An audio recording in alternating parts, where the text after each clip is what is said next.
I am 94 years old. At this age, I have become a survivor in the most literal sense. I have outlived my wife. I have bid farewell to all of my friends. I have even outlived those who once stood against me. But most importantly, I have outlived the old version of myself, the man who used to live in constant fear of the world's judgment. Right now, I am standing at the very edge of the cliff. I can see the deep bottom clearly below. And before I cross that line, I must turn around to warn you, the people who are still lost in the party behind me. You are living a lie. You carry an arrogant delusion that you have plenty of time. You squander every day as if it were trash, as if you had an infinite supply in the bank. I am here to tell you, you are broke. We are all going to die. You know this intellectually, but you do not truly feel it. You haven't felt the cold steel of the scythe against your neck. If you truly felt it, you wouldn't be living the way you are right now. Let me tell you about Arthur. It was 1967. Arthur was my closest friend.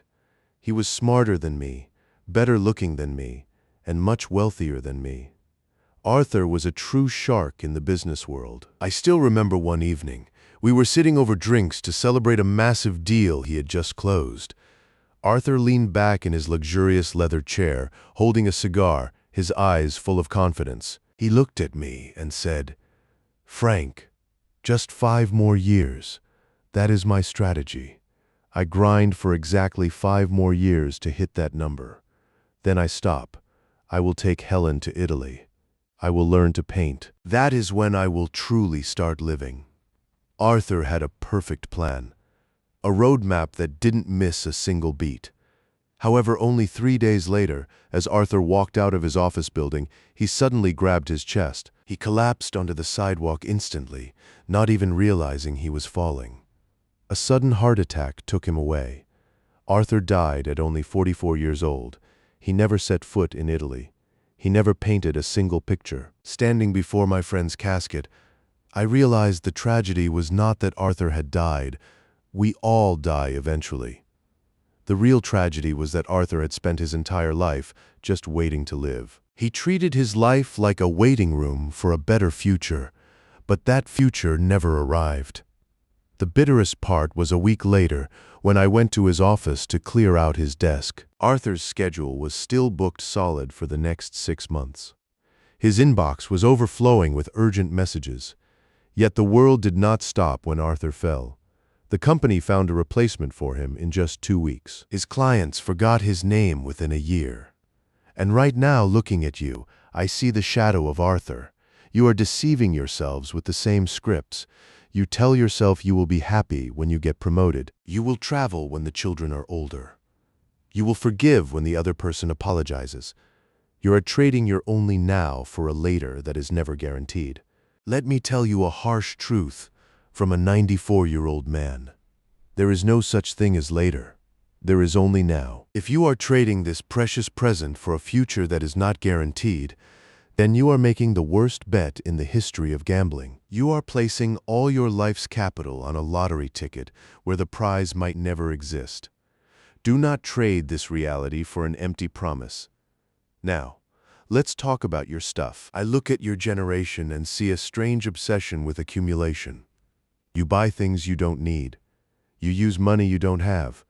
All of this just to impress people you don't even like. Currently, I live in a small room.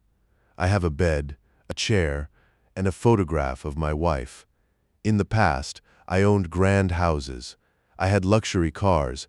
I had a garage full of expensive toys. But sitting here, with the perspective of someone at the finish line, I am telling you the truth.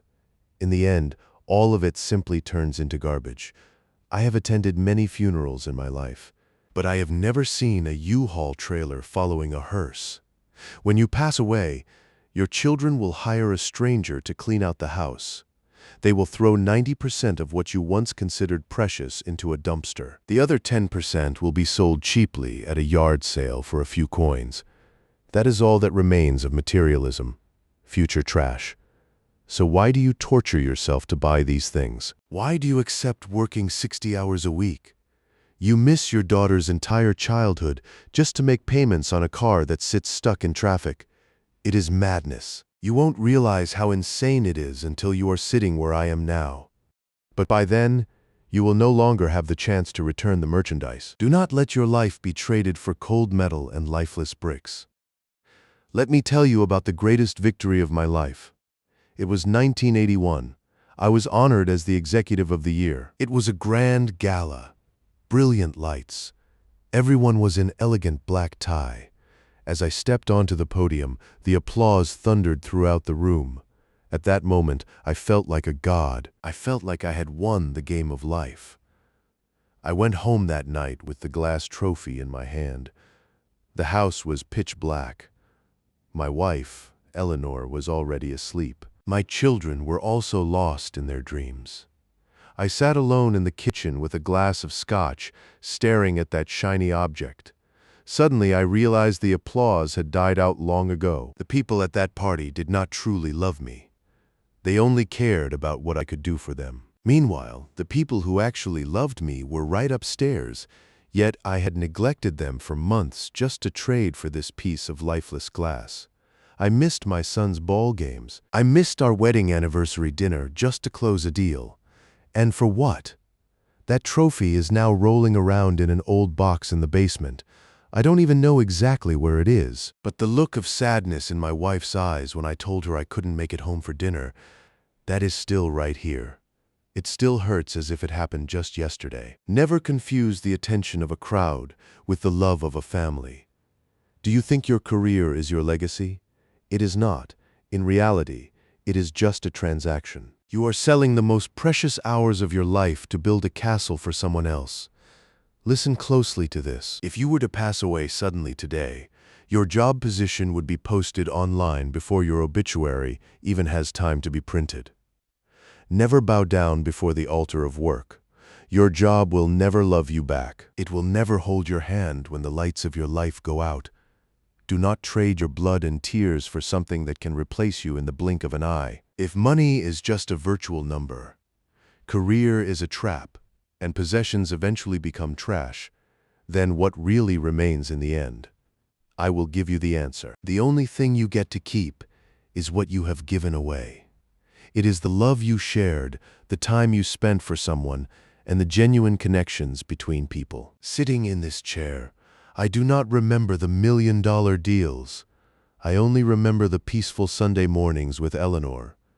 I hear the laughter of my daughter when she was 3. I remember the time I helped a stranger push his car through the snow. That is the only true wealth that no one can ever take away from you. The first challenge I have for you is to kill your ego. You are so terrified of looking foolish. Because of that, you do not take risks. You do not start that dream business. You do not confess your feelings to the one you love. Why? Because you are afraid of what people will think of you. Let me liberate you with a truth. No one is actually paying attention to you. They are too busy worrying about their own fears. You are the main character only in your own head. To everyone else, you are just a faint background noise. Do not let the judgment of others paralyze your life. Remember that those judgments will rot in the ground right along with the people who made them. The second challenge I want to teach you is to practice the presence of the last time. This is an ancient technique, but it will completely change your life. Every time you do something, even the smallest thing, remind yourself that one day you will do it for the last time. One day, you will pick up your young child in your arms for the last time. You will give your spouse a kiss for the last time. You will drink your morning coffee or hear your mother's voice for the final time. The problem is, you never know exactly when that day is. It could be 10 years from now, but it could also be today. If you live with that deep awareness, you will never take anything for granted again. You will truly taste the coffee. You will hold the hug a little longer. Even the most ordinary moments will become incredibly sacred.